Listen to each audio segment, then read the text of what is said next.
no? Ay, tama ba?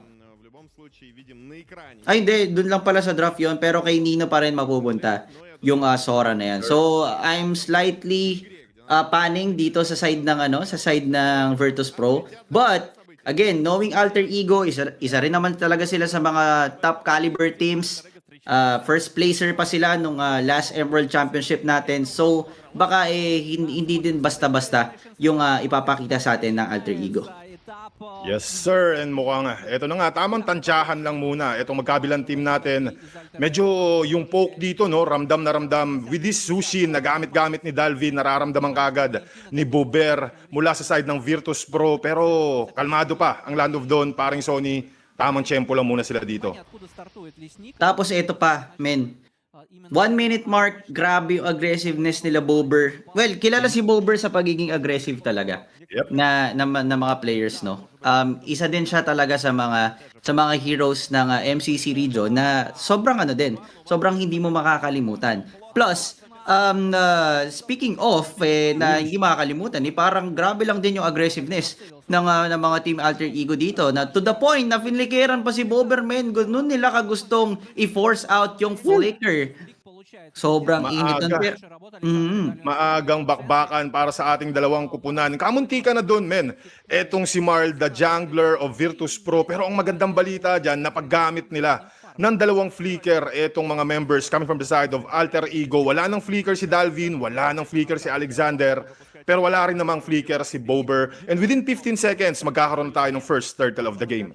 Oo, pero by the way guys, nakalimutan pala namin banggitin, no? All the views, thoughts, and opinions expressed on the streams are solely their own and do not reflect the position of the tournament organizers.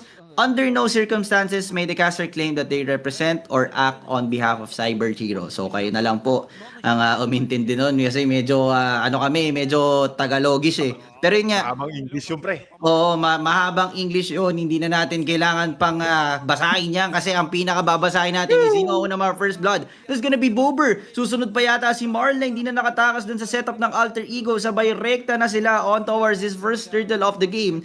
Pero sa may mid lane, nako, super rigor kapag naangat ka, alam mong patay ka. Pero Art of TV lang naman ang mababato ng Alter Ego, and after nun, balik na sila sa kanilang mga lane. Nabigyan yung dalawang members ng side ng Virtus Pro, and hindi na nga sila nakapag-contest pa sa first objective ng ating laro sa game number 1. So, lalamang dito kaagad, almost 900, 800 na agad ang kalamangan for Alter Ego kontra Virtus Pro. Mukhang kailangan nilang mag-ingat sa ginagawa dito ng side ng Alter Ego. Yes, tol. Alam mo, yung Alter Ego ngayon, parang sabi nila, okay, alam na namin yung kahinaan nyo, kaya naman sa may mid lane si Fangor, hindi natatagal yan. Meanwhile, si Badcat naman and Marl, hindi na rin sila nagsayang ng oras para pa i-poke man lang itong sila Afan, Dalvin, o kaya si Xiaoki. Kasi medyo masasayang lang talaga yung resources nila doon if ever itatry pa rin nila mag-go. Pero sa may top lane, Tito Whoops, parang may namumuo ulit dahil si Badcat na naman na magiging target nila. Pero outers na muna, okay. Yep, mukhang iwas-iwas lang muna itong side ng Virtus Pro. Tamang timing muna yung kailangan nila dito dahil nga umaabante na ang Alter Ego. And looking at the mage right now for Alter Ego, Dalvin with 1-0 and 2. Ang ganda nung kanyang ginagawa. Early game, nakuha na kaagad dyan para sa side ng Alter Ego rather. And right now, Fangor o ikot dito sa may bandang ibaba. Ako, ikot-ikot lang sila dito kasi the most important thing na kailangan gawin ngayon ng Virtus Pro is kung paano sila makakabawi doon sa early aggression or sa mga early deaths na nakuha nila sa mga lugi nila kanina, no? Kasi ang pinaka-importante dito sa Virtus Pro is ma-activate agad etong si Super Egorka tsaka etong si Bober na which is medyo mahirapan sila ng konti given na nakauna kasi yung Alter Ego eh. Alam mo naman Tito, pag nakauna talaga mahirap mahirap bawiin eh. Oo, pre. Lalo na, syempre, Alter Ego yan. Alam natin yung karakas ng team na yan. Hindi basta-basta. Sanay na yan eh. Sanay na yan, pre, sa mga ganitong klase ng bakbakan. And speaking of sanay, eto na. Sino nga ba? Masasanay nga ba dito ang kupunan ng Virtus Pro para mag-contest sa ating second turtle of the game? Oo, yun lang din talaga ang pinakaabangan. Afan, nakakuha ng turtle. Pero si Marl, napalalim siya even with the tortoise poisons. Hindi siya tatagal doon. And si Dingaray, makakuha ng kill and well, for me, dapat hindi na sana tinuloy yon ng Virtus Pro kasi madadaway pa ngayon si Super Egorka. Ngayon, even though muntik mamatay doon si Alexander, si Fangor kung wala siyang flicker doon, baka isa pa siya sa maging casualty na makukuha ng Alter Ego. So siguro kailangan na lang mag-focus talaga ng Virtus Pro dito sa pagfa-farm, sa pagkuha ng kanilang mga resources, sa pagkuha ng kanilang mga items. Kasi once naman na makakuha na ng items etong si Super Egorka, hindi na pwedeng mag-front yang si Afan or even si Alexander. Yep. Kailangan ba ng oras para sa side ng Virtus Pro, paring Sony? Early game, ibigay na yun. Nabigay na talaga na sa Alter Ego na ang early game natin. Kailangan nila ng konting space pa para kahit papaano makasabay. Pero sa may bandang itaas, bad cut is down para sa side ng Virtus Pro. Grabe yung ginagawa mo. May counter initiation sa may bandang ibaba. Alexander, mapapaatras lang kontra sa apat. At walang bawi na naman ang side ng Virtus Pro. Nako, yun talaga no? Kumbaga, parang, okay, sabi ng VP, man, we need a strategy. Kailangan natin gumawa ng paraan. Pero paano ka nga naman gagawa ng paraan kung lahat nung options mo sinasara, kinakancel ng Alter Ego, Tito? With the blazing do it mula kay Dinga Rai, makakakuha sila ng mabilisang 3 miyembro coming from Virtus Pro. And again, paring Sony, wala pang nagiging sagot dito ang VP. Ano nga kaya ang pwede pang adjustment na magagawa para makabalik pa sa ating game number 1? Alam mo, yung adjustment na yan, I think hindi na nila need mag-adjust Ang kailangan na lang nila dito, Tito, is waiting game. Kasi kung hindi nila yung waiting game to, men, nako, wala, sasaladsa rin sila ng Alter Ego. Kita mo naman yung gold lead. Nasa 5k gold lead na yan. Tingnan mo, quick maths. Kahit bilangin niya pa yan, 5k yun. Pero teka lang kasi sa may top lane, si Shauki naman, tsaka si Badcat. Tamang habol lang sila dito pero lamang na level naman si Shauki. Kaya hindi na rin, I think, na magpo-proceed pa itong si Badcat. Pero another turtle ang maililista kala Avan. Alter Ego, napakalinis. Gumalaw, Tito. Ano to? Meron na naman. Ay ko, mabibigyan na naman ng isang miyembro si Aoki Sumasagot dito ang side ng VP ngayon 5 laban sa 4 dahil wala na nga si Aoki dito. Medyo atras na ata at mukhang disiplina lang ang ipapakita ng VP. Okay na tayo at nakapitas ng isa, wag nang mag-aasim pa. Nako, asim is the key. Kailangan nila dito, men, na iwasan yung mga asim plays ng Alter Ego. Tulad na nga lang neto, Dingaray, muntik pa siya doon with the blazing duet. Makakatakas siya. Alexander, siya na ba ang unang casualty? Yes, indeed. Nako, natont naman etong si Marl. Siya yata yung susunod na papatayin. Pero look at Dalvin. Grabe naman si Jewel Mendoza. Ay, hindi. Si Hijome pala to ng Alter Ego, tol. Nanakap na naman dito yung Divine Judgment. Pero si Dalvin ang next na mamamatay. Medyo magulo yung teamfight na nangyari, Tito. Sino nga ba yung talagang lumamang dun?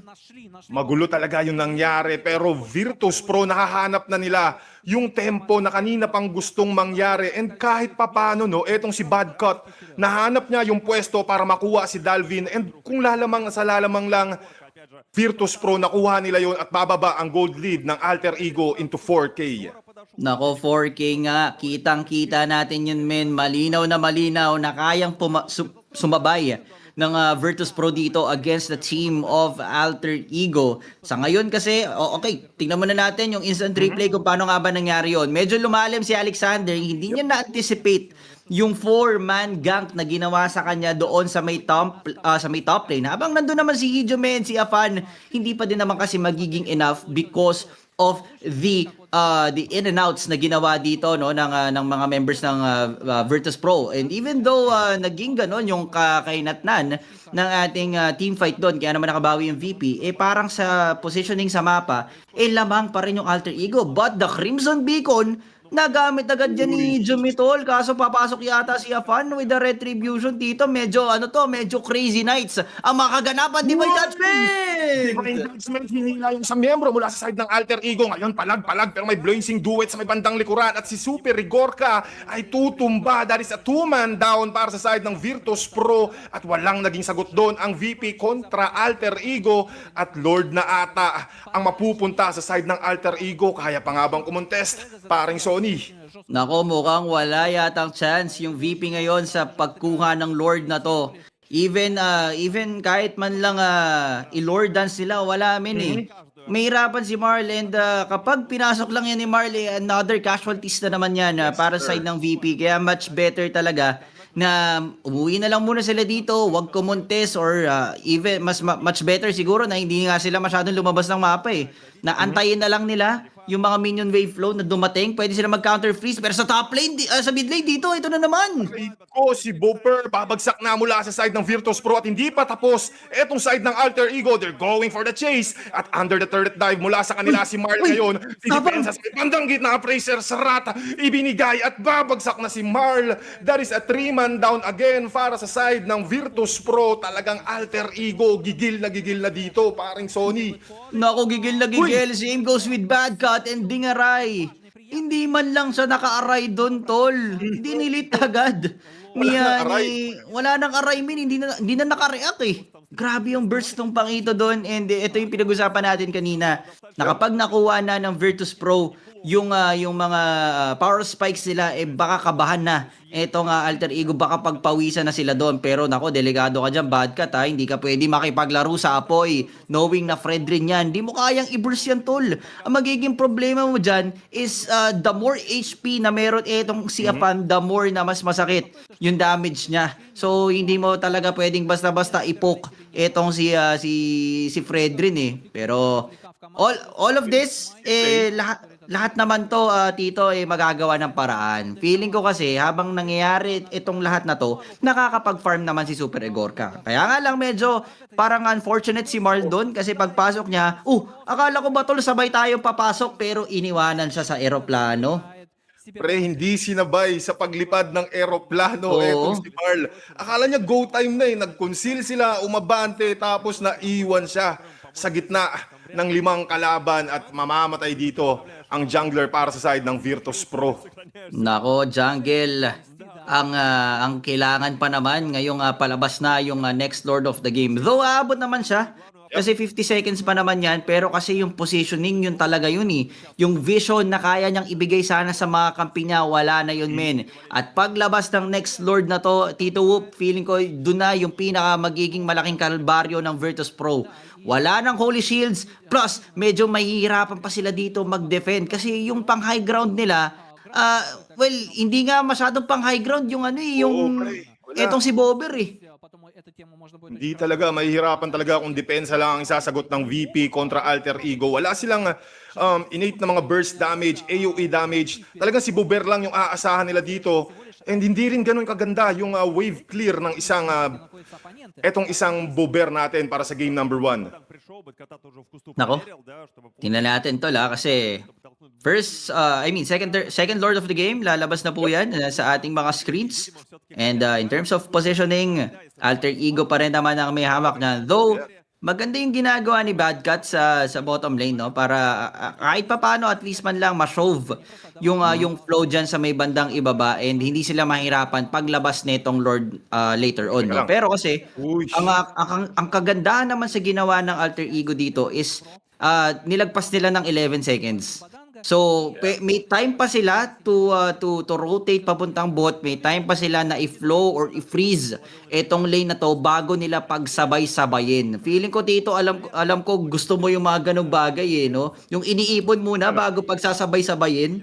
Ay, tama ka dyan, pre. Kailangan talaga. Minsan kailangan mo rin talagang pagsabay-sabayin, lalo na kung usapang flow ng lane. Flow ng lane, pre. Yan ang usapan. Alam mo, feeling ko gustong-gusto mo yung mga flow na yan. Ano kasi flow, G?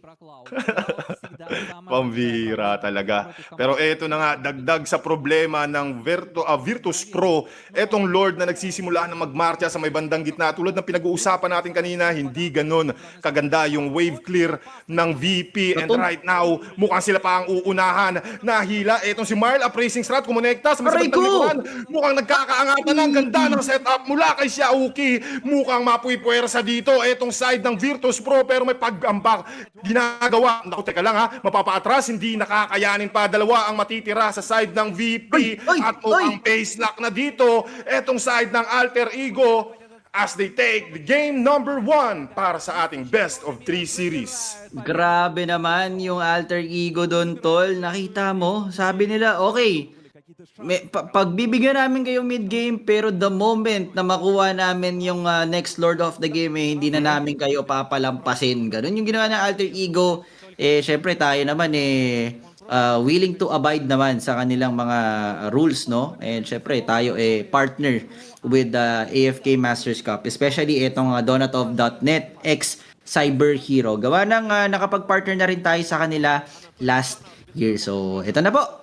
Virtus Pro versus Alter Ego, game number 2. Tingnan natin kung 2-0 na nga ba to. Kasi sila Alexander, Dalvin, and the others, mukhang nagmamadali sila at na-pope ng matindi si Fangor. But same goes with Dalvin na rin. Ay, ganda ng ganda ng lineup ngayon para sa side ng Virtus Pro. Nandun yung yung movement sa kanila, yung likot, kompleto, Ricardos, etong side ng Virtus Pro para sa early game natin.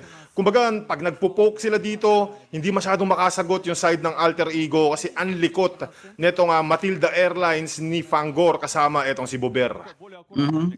Si Bober kasi parang parang yung trio mid ng Virtus Pro. Kung napanood mo yung nakaraang MCC finals nila, sobrang lupit ng combo niyang dalawang yan, men. Iba din talaga. Pero, teka lang speaking of iba, Uy. nako, kahit anong try nyo dyan kay Afan, tol, wala pa rin talaga. Pero ang maganda doon is nakapag heavy spin. So once na lumabas tong turtle na to, medyo matatagalan yung Alter Ego sa pagpalag kasi kailangan pa nila ng skills, kailangan pa nila ng proper zoning. Pero, ayan vote in chat, 75% daw ang Alter Ego.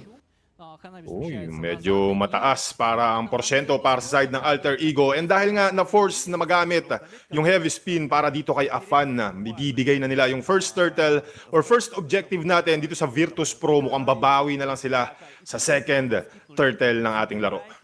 Nako, second turtle na lang yan men Pero, again, kung ikukumpara nyo sa game number 1, kanina maaga yung mga first bloodan Maaga yung mga kills ng Alter Ego. Ngayon kasi parang medyo nahihirapan ng konti dahil nga yung jungler nila utility. So hindi ito tulad nung kanina na pwede silang pumasok anytime. Pero Circling Eagle lang ganyan may Black Shoes pa. Etong si Hijum hindi naman nila napagamit tol. Pero okay lang kasi ang main objective lang talaga ng Virtus Pro. Nako po, si Xiaoki pwedeng i-go yata to dito. Whoops! Ginaw na nga talaga at babagsak na with the first blood para sa side ng VP. Napagamit din si Afan ng heavy spin kaso nga lang hindi niya na napigilan yung ambang ginawa ng Virtus Pro at kasama pa na mawawala yung kanyang purple buff. Nako, delikado ata dito para early game ang side ng Alter Ego kontra sa VP. Nako, yun na nga Kumbaga parang yung Alter Ego dito, Tito, is parang okay, medyo laylo muna tayo ng konti, men. Kasi kailangan natin na talagang paganahin pa yung ating mga yung ating mga side lanes, yung ating mga trio mid lane in order for them para makakuha talaga. Kaso nga lang flicker in dito ko. Tumabingi yung sipa dito nitong si Alexander at mukhang siya pa ang madadali pero makakawala pa yan with his leader of HP at mukhang disengaged na ang magkabilang kupunan. Awat daw muna, sabi ng VP. Naku, awat na muna, Tito. Parang sabi kasi ng VP dito, okay, hindi natin kailangan pa maging aggressive, gawa ng lalabas na rin naman yung next turtle of the game. Pwedeng nagkamali si Alexander, okay, pero hindi pa rin pwedeng magpakampante yung Virtus Pro. Yan naman yung gusto ko sa kanila, men. Talagang malakas yung disiplina nila. Nandun yung threat coming from Alexander. Medyo tumabingilan talaga yung pagkakasipa niya. Pero kung tumama yung kung napunta yun sa kakampi niya, may kalalagyan talaga yung kanyang nasipa doon. Pero teka lang, si Alexander umahanap na naman ng tamang tiyempo dito. Pero Circling Eagle, ginamit na rin, kinumit na nga, mapapaatras etong side ng Alter Ego. Pero si Dalvin nahuli, sabay binalagbag pa. Etong si Afan, mapapagamit ng heavy spin para makatakas sa kamay ng VP. At mukhang buhay naman siya at maliligtas pa sa ngayon. Etong si Afan ng Alter Ego. Nako, parang alam ko na yung mga ganitong tactics ng Alter Ego Napanood ko na to, men. Game number 5. TLPH versus Alter Ego. Bugbog sila sa early game. Gawa ng naka-utility jungler sila. Pero that gives an open opportunity or an opening para doon sa gold laner nila na makapag-farm pa. Pero si Xiaoki, lista mo na yan, hindi na yan makakatakas. Habang si Super Egorka naman, ang ganda nung timing nung Aegis niya. Pero di nga rin. Yung sinasabi, pre. Hanabi, mayroon kasing innate na purify yan, kapag tinatry na itong side ng Alter Ego na pitasin siya, automatic na yung kanyang Purify dito, plus may Aegis pa, talagang mahihirapan humanap ng tamang pwesto itong si Alexander para maabot yung marksman dito sa side ng Virtus Pro. Men, yun naman kasi talaga eh. Kumbaga parang positioning is everything para dito sa side ng Virtus Pro. Now, once na hindi na nila makuha yung positioning na yan, eh baka makuha pa ng iba. Eh alam mo naman kapag ganun eh, no? Eh, Okay. pero flicker out si Dalvin nagamit na. Aray ko, ito na naman. Wala nang black shoes pa para kay Dalvin at mamamatay na naman siya sa kamay ni Badcott. That's one pick off para sa side ng VP at walang magiging sagot ang Alter Ego. And looking Dalvin right now, 0-2-0 na yung kanyang Lilia. Nahihirapan pre sa early game talaga ang Alter Ego. Nako, hirap na hirap talaga sila dito, men, ha? Pero Alexander, naiiwasan naman yung ruling thunder na yan. Habang si Afan, nakapwesto na siya doon sa may turtle. Kasi sabi niya, guys, kailangan na natin kunin to. Tingnan mo naman dito, nagtitipon-tipon! Nagtipon-tipon. Ang tanong ay kakayanin nga ba ngayon si Afan? Hinahawakan pa rin yung turtle pero mapapagamit na ng heavy spin. Si Badcott, ang ganda na pagkakasetup sa may bandang likuran. Mapapaatras sa mga miyembro ng Alter Ego. Black shoes para kay Dalvin at siya pa ang naiwan mag-isa. Patay kang bata ka at hindi na respetuhin pero bibitawan na pansamantala. Etong si Dingaray mula sa side ng Alter Ego. Lumamang na naman ang Virtus Pro. Nako tol, 5-0 para sa second placer ng M-Series. Ayun lang. Dumidikit ang Team VP ngayon Mukhang hindi magandang sign to for Alter Ego. And ang question ko na lang dyan, kaya bang dalhin to ni Dingaray later on? Kaya ba ni Arfi nagawan ng paraan yan mamaya? Kasi ang daming nakap niyan, ang daming stun. Pero teka lang pwede mag-heavy spin anytime. Sir King Eagle nagamit na rin naman na stun dito si Afan or si Yazuke. Pero na-force out lang yung heavy spin habang sa may bandang gitna si Shaoki ginamitan ng shifting skies. Bagsak na naman siya, tol. Nako, alalim nyo. Pitas kung pitas para sa side ng Virtus Pro at hindi na napipigilan niya ng Alter Ego. Iniisa-isa yung kanilang mga miyembro dito. Sinasakal pre sinasakal ang Alter Ego sa game number 2 natin. Pero ang maganda dyan mga tropa, etong si Dingaray, paring Sony, nabibigyan pa kahit paano ng oras at space para makapag-farm up at makasabay sila when it comes to the late game. Nasasaktan si Dingaray pero never umaray. Yun ang kanyang kasabihan dito. Pero teka lang si Super Egorka, nako hindi mo kayang i-sustain yung tool. Double ka ni Hijume and same goes with Yazuke. And yun naman yung mga kills na hindi pwedeng hindi pwedeng ibigay ng Virtus Pro. Number 1, gold laner yun. Pangalawa, ayaw mong bigyan ng farm etong Alter Ego. Kasi ngayon tol, sa nakikita ko, yes, lamang na lamang yung Virtus Pro pero parang hindi yata nila na-utilize yung lane na capabilities nila. Kasi lamang sila sa mid, lamang sila sa bottom lane, pero still nakakahanap pa rin yung Alter Ego ng way para makapag-farm etong si Dingaray. Ngayon naman, lumabas na yung first lord of the game and Tito Whoops. Ito na ba yung nagbabadyang teamfight? Mukhang sa ngayon, hindi pa ata panahon at oras para sa side ng Alter Ego. Hahayaan muna nilang ibigay ito sa Virtus Pro. Samantalang sa may bandang ibaba, si Dingaray, tamang trabaho lang, walang personalan at makukuha niya yung tore sa baba ng Virtus Pro. Uy, teka lang, conceal play dito, woo! Ganda ng pagkaka-conceal play dito, wala pang sipa na ibibigaw. Pero teka lang, Circling Eagle na paggamit na, sabay sinabayan din ng heavy spin. Blazing duet sa may bandang likuran, Dingaray, hindi pa enough yung damage at mapapatras ngayon ng Alter Ego, pero mahabol pa ang Virtus Pro. Alexander falling low at mamamatay sa kamay ni Super Igorka. At dalawa ang mabuburat, mawawala for Alter Ego. Isama mo pa yung tore sa may bandang itaas. Nako, 8-1 ang ating scoreline and sa nakikita natin may lamang ng 6,000 ang team ng Virtus Pro. Medyo madedelay pa yung Lord na yan kaya medyo nakakairita dahil mas dadami yung mga super minion creep flow na mapupunta sa kani-kanilang mga lanes and so far so good naman ang nangyayari dito sa side ng Virtus Pro. Ang tanong ng marami ngayon, ano ba yung next steps Tito Whoop para makabawi yung Alter Ego at finally makuha na yung seryeng to? Kailangan na ng isang magandang sipa mula dito kay Alexander. Pero ang problema kasi pre, sino sisipain mo dyan? Hindi naman pwedeng si Badcot kagad kasi kahit pa paano makunat na yan, no? Lalo na to si Marl. Kung kay Fangor naman, masyadong malikot din. Etong Matilda, pero teka lang, shifting skies para kay Badcot, pero makaka-atras yung mga miyembro ng side ng Alter Ego using that heavy spin. At teka muna, Circling Eagle, pinaikutan na si Xiaoki dito. Hindi na ata makakawala pa at mamamatay ang isang miyembro ng Alter Ego. Ngayon, Virtus Pro, umaabante at umaamba, pero mukhang disiplina at respeto ang kanilang ipapakita. Mukhang magdi-disengage at reset dito ang side ng Virtus Pro kontra Alter Ego. Naku, medyo malalim na sila, men, ha? Parang kabastusan na to for Alter Ego. Ngayon, kung kailangan, kung gusto talagang bumawi na Alter Ego, men, gagawa at gagawa sila ng paraan. Pero parang lahat nung paraan na ginagawa nila, lahat ng window of opportunity na pinapasok nila, men, lahat nagsasara. Ganon dedicated yung Virtus Pro na talagang tapusin na tong game na to, no? At hindi na pahabulin pa itong si RV sa kanyang Claude. And kung i-assume natin itong Claude, I think eto na, kaka-item check lang. Kakakuha lang nung Holy Trinity or Trinity Swift neto ni RV. So kailangan niya pa ng at least Malefic Gun para mag-pierce through yung mga damage niya. And kung kasunod nito Winter Crown, mas maganda sana. Kailangan talaga lock item etong Claude na to bago sila tuluyang makapalag. Kasi ngayon, wala silang chance na kahit man lang pumalag sa Virtus Pro. Ang daming crowd control eh. Imagine mo, may shifting sky si Badcut. Meron pa siyang suntok, meron pa siyang yung second skill. Sama mo na yung Tortoise Poisons na sobra yung slow.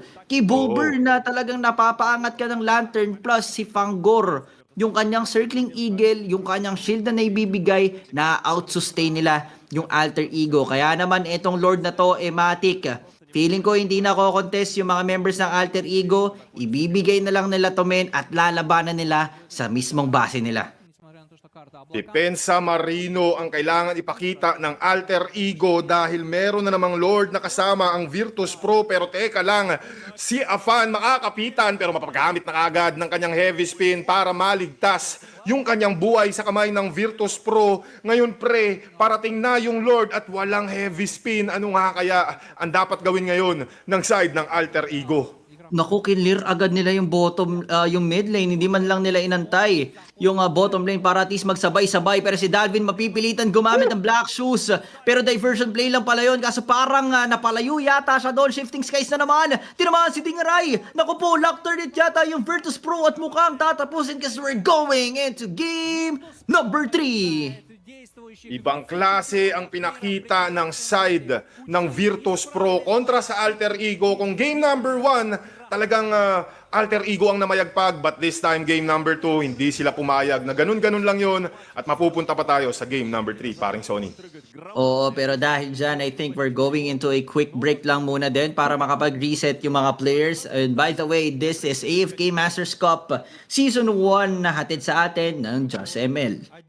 Pick naman para sa side ng VP. Clint, tingin mo ba gagana yan para sa kupunan ng Virtus Pro?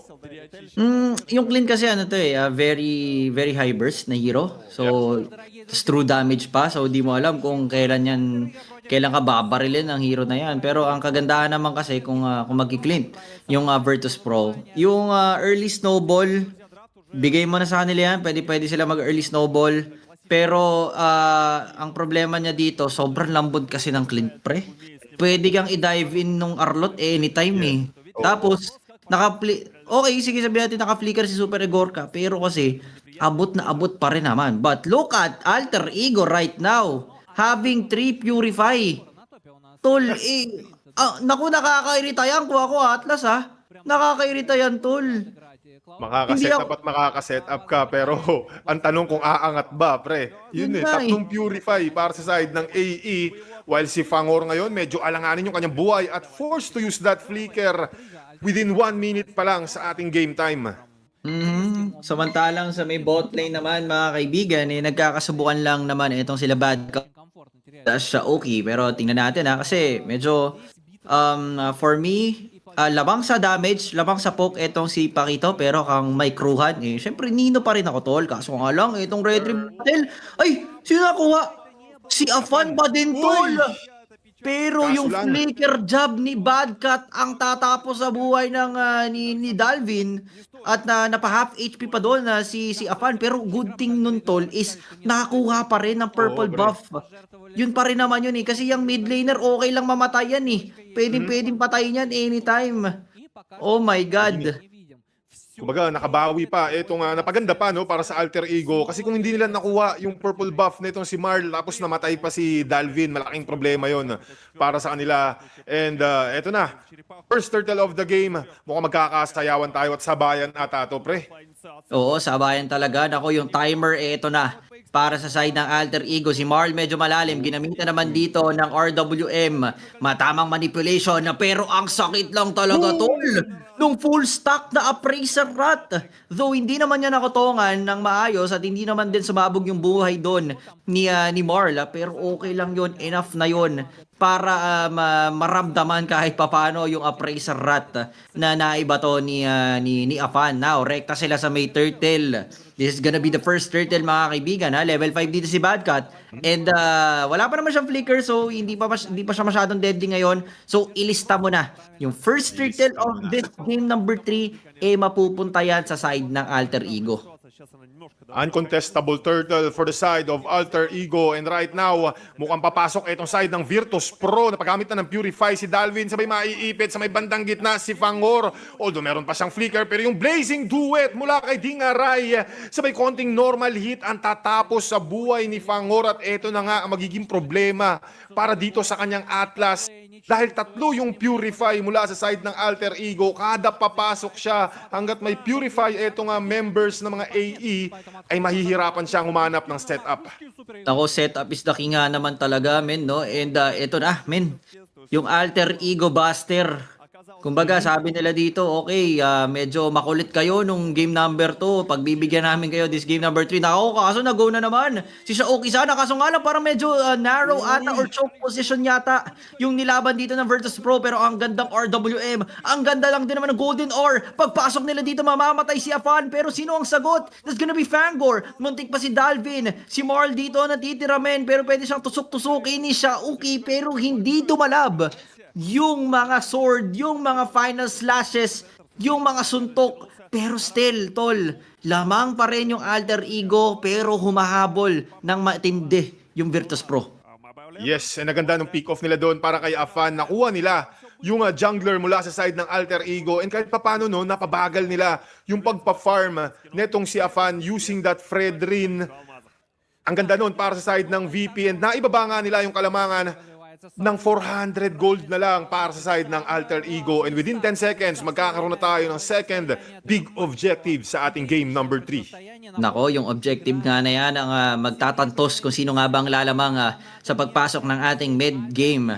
Pero sa ngayon kasi sa nakikita natin to, dikitan na yung laban. Iilang daan na lang naman yung lamang ng Alter Ego. Pero Rolling Thunder ni Marl dito, Tito Wu, parang gugawa ata sila. Talagang gumaw na nga at hindi na magpapaawat sa may final slash lang rin sa may bandang likuran. Pero si Afan medyo pulado na yan. Pero teka muna, si Alexander hindi na nakatakas sa kamay ng Virtus Pro. Ngayon matatakbuhan yung mga miyembro ng Alter Ego. Fatal Links onto 2. Huli ka balbon. Tatlo ang mabubura sa side ng Alter Ego. At wala ni isa para sa Virtus Pro. Nako, yun lang. Sa isang iglap, men, dinelay ni Fangor yung kanyang Fatal Links para sa ganon talagang kumonekta yon at ma-force muna etong si Dalvin, and same goes with Alexander sa kanika nilang mga Purify. Pero ngayon magmamatapang na yung Alter Ego, ine-express na nila ang mga laban. Alam nila na medyo masakit na yung Virtus Pro, kailangan na natin pumalag. Tandaan nyo, second placer tayo nung Emerald Championship, hindi tayo pwede magpaganto. Flicker na gamit na ni Badcat. Pero ang kagandahan nun, wala silang naibigay na resources para sa side ng Alter Ego. Ang tanging hawak lang ng Alter Ego dito is yung hope na makapag-farm agad si Hijome, makuha ni Dingaray yung kanyang Holy Trinity, and after nun, baka pwede na. Kung pwede pa, kasi si Afan na naman yung mabibigyan ng Virtus Pro. Talagang nakapitan si Afan at hindi na nakaalis pa. Grabe yung ginagawa dito ng side ng Virtus Pro. Hindi tinitipid, pre. Etong si Afan, kumbaga eto walang purify, sureball to pre. Fatal links, sabay real world manipulation, tapos jab with the uppercut, bagsak. Etong jungler mula sa side ng Alter Ego. Oo, tol. And sa pagkakakita natin, men, ito babalikan natin sa instant replay. Parang sa napapansin mo, inuurat-urat lang ni Shauki, no? Pero sabi nila, okay, sasama ako sa teamfight, tol, wag kang mag-alala. Kaya naman pagdating nung Kimi, pagdating ni Afan, wala nang nagawa pa doon si Marl. And yun naman yung mga critical points na hindi pwedeng gawin ni Marl.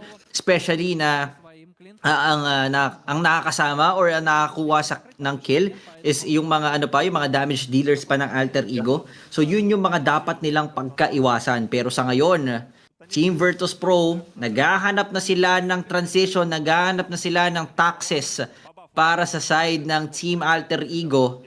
And sa nakikita ko ngayon, men, parang mid lane turret yata ang pinakagusto talaga ng Alter Ego para after nun, makakahanap na sila ng mga proper timing. Pero teka lang, tol, Tito Wu, parang ito na naman si Fangor.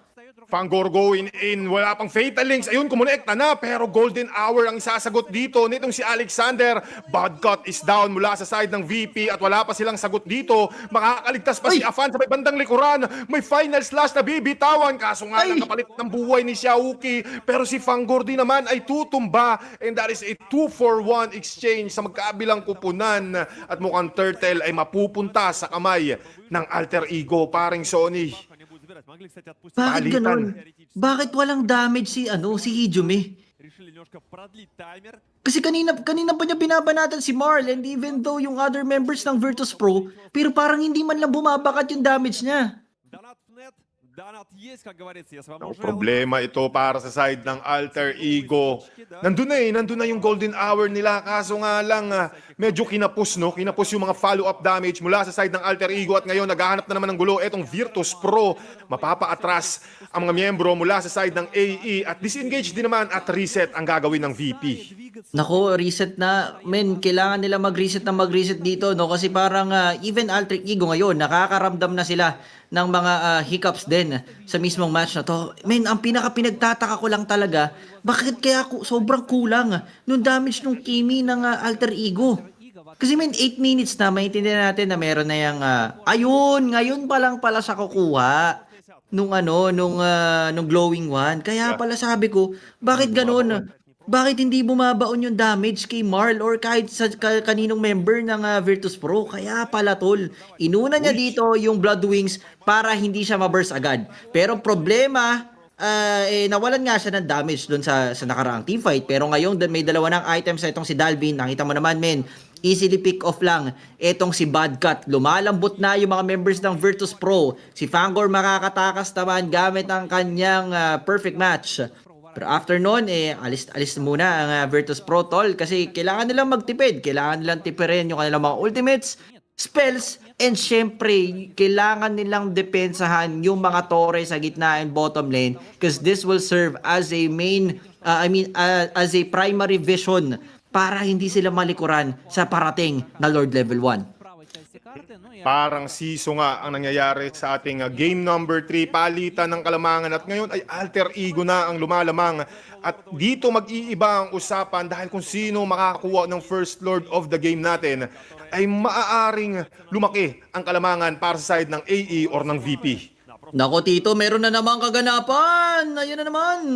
Fangor with the setup, nakahuli ng dalawa with the fatal links, pero nandun kaagad yung golden hour sa may bandang likuran, bibitawan yung blazing duet at namumula yung mga players mula sa side ng AE, tutumba yung dalawa. Kapalit din naman ng dalawa mula sa side ng VP. Ngayon tuloy-tuloy pa ang habulan at bakbakan, pero tatlo ang makukuha mula sa members ng Alter Ego, at lalamang dito ang side ng Virtus Pro. Ngayon Torre sa gitna, Super Igorka mukhang pupuntiryahin at matutumba sa kamay ng Virtus Pro. May kasama pa sa Lord, paring Sony.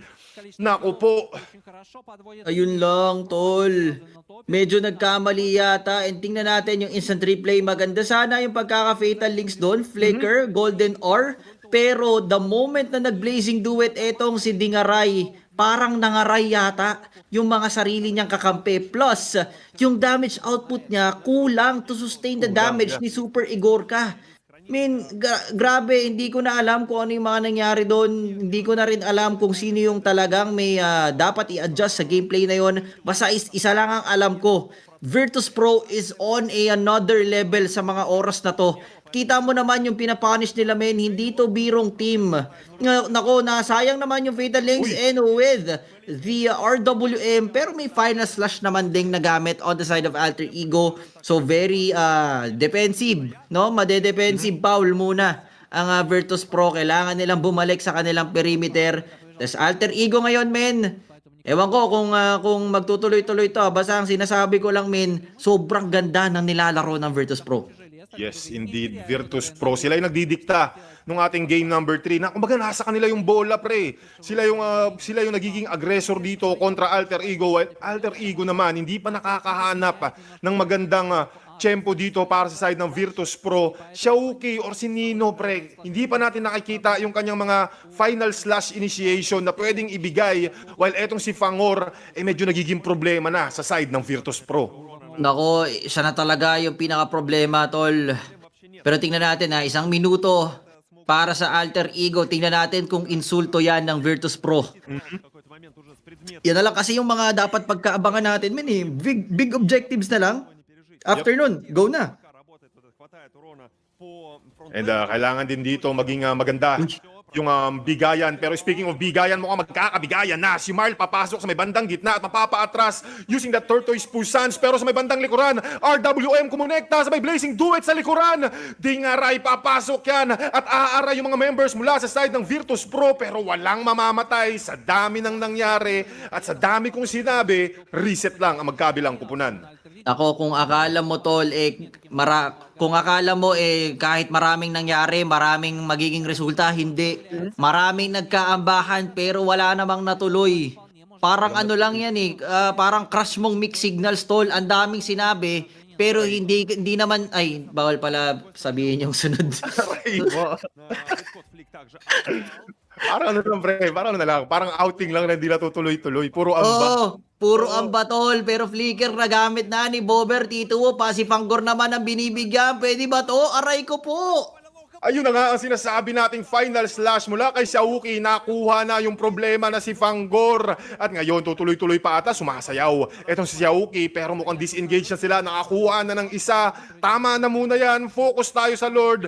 Pero sandali, pupwesto pa ng isa. Ito si Xiaoki, nakuha si Badcut sa may ginamitan ng Golden Hour sa may bandang likuran with a blazing duet mula dito kay Dingaray. Talagang mapapaaray si Super Gorka at mapapa-flicker out ng Free Lord for the side of Alter Ego, paring Sony. Nako, this is gonna be the third lord, the first lord of the first lord ng Alter Ego, no? So 1-1 na po tayo sa mga lord take.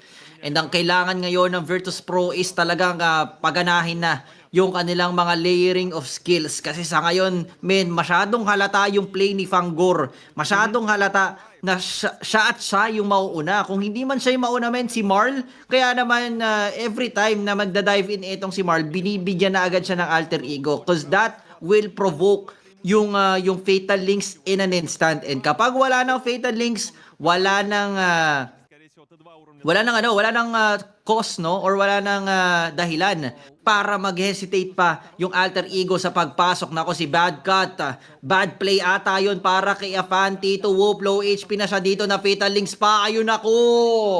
Kinekta na nga yung Fatal Links with the RWM, pero yung final slash mula kay Xiaoki, makakakuha nga ba sila ng isa, pero mabubuhay pa with a slither of HP at si Sayuki pa ang tutumba mula sa side ng Alter Ego. Ang ganda nung counterplay mula sa side ng Virtus Pro. Ngayon mababawasan ng isang miyembro ang AE at mukhang mababurst down kaagad yung Lord sa may bandang itaas. Ako, mabilis lang mababurst yan ng Virtus Pro. Hindi na problema yan para sa kanila.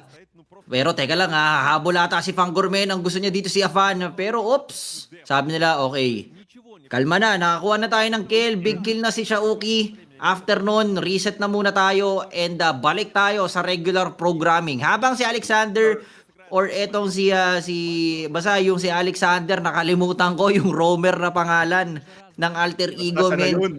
Basta siya na yun. Wala nang iba, siya lang yun. Siya yung talagang gumagawa ng paraan para sa alter ego na makakuha ng vision, no? Though trabaho naman talaga ng tank yun, pero kasi hindi birong tank. Etong si Marcel, men, sobrang lambot kasi niyan eh. Plus, nagagawa din ni Alexander yung trabaho niya na okay, every time na mag fatal links, etong si Fangor, ulti lang ako, tol. Pwede ko mag Golden Hour anytime. Yun lang yung pinaka gusto nila. Plus, pwede rin naman na gumawa pa ng gumawa pa ng isang miracle play etong Virtus Pro. Once na na-proc na yung Golden Hour, siguro pwede ng time yon for bad cut na ubusin na yung mga nasa likod na players. Kasi yun naman talaga yung pinaka yung pinaka turning point ng laban eh. Pag nawala si Dingaray, pag nawala si Dalvin, wala nang damage yung alter ego. Yep, and yun din, no? Kailangan talaga waiting game para kay Fangor kasi kapag nauna yung Fatal Links niyan, may Purify pa, medyo tagilid yan. Kailangan niyang antayin na gumamit na ng Purify yung mga importanteng members mula sa side ng Alter Ego. Pero magkakaroon tayo ng Lord at kompleto pa yung mga spells mula sa AE. Ganoon din naman sa VP.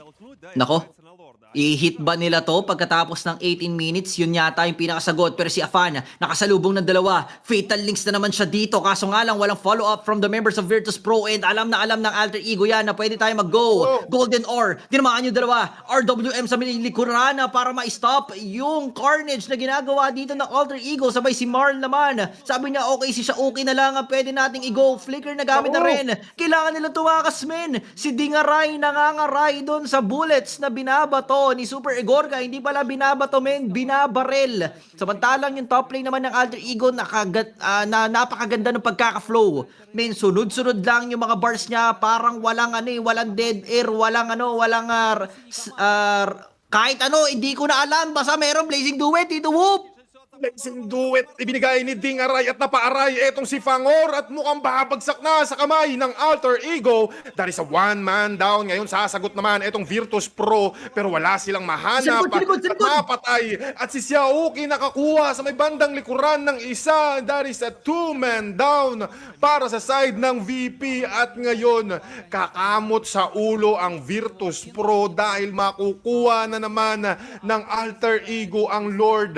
And that is uncontestable problema to para sa Virtus Pro, paring Sony. Nako, 18 minutes pa naman. This is an evolved Lord, everyone. So, hindi to birong Lord kung talagang dedepensa ka ng maigi ng Virtus Pro. Feeling ko, baka ito na yung time na matapos yung game natin, ha? Kasi, for Alter Ego, ito na yung ito na yung moment nila eh. Kapag hindi pa nila natapos itong very specific moment na nakuha nila yung Lord, nakuha sila ng positioning, medyo pabuhay na rin yung kanilang mga spells, no, malapit na rin mag-cooldown. So baka magkaroon na naman ng another turn around for Virtus Pro naman. So I think very important, Lord, to kailangan samahan ng Alter Ego at once na makuha nila yung mga layering of skills na napakaganda, baka matapos, Tito Boop. Yan na nga ang inaabang dito ng side ng Alter Ego at sila ay gusto nang bigyan ng mga members ng Virtus Pro pero RWM na paggamit na kagad yung mga members ng VP sabay blazing duet mula dito kay Dingaray. Ngayon si Marl umaaray, counter initiation mula kay Fangor pero hindi na umabot pa, nabigyan na siya. Atrasan ng mga members to the side of VP. Dalawa ang mawawala and this is going to be a 3v5 scenario. Ito na nga ba ang huling hura para sa side ng Alter Ego? Touch kumonekta mula kay Xiaoki. Ngayon tower base or base lock na ata para sa side ng Alter Ego. Pero uunahin muna nilang itumba yung mga membro ng VP. Pumapalo-palo lang pero mukhang madidepensahan pa naman. Teka muna, mukhang hindi pa tapos ang bakbakan. Napaangat yung dalawa. Mamamatay si Afan at buhay pa dito ang side ng Virtus Pro. Tanging si Bober na lamang ang natitira para dumipensa. Kakayanin pa nga ba 1v4 at hindi nakakayanin mga tropa as Alter Ego takes game number 3 at sila ang a-advance sa ating tournament. Yun, mabilisang pag-end lang ang ginawa ng Alter Ego doon, no? And even though nakitaan pa natin ng potential yung Virtus Pro to actually win that one, but sadly wala eh, ganun talaga tol. Pero GGWP, nice try pa rin naman sa side ng Virtus Pro, no? They give their best, they did all they can do. Sadyang wala eh, better team lang talaga yung Alter Ego ngayon. Pero syempre men, after that loss, pwede pa rin naman nilang mahanap pa yung kanilang rhythm or yung kanilang groove, and pwede pa nilang hanapin, uy, sa ba tayo nagkamali sa specific game na to? Ano ba yung mga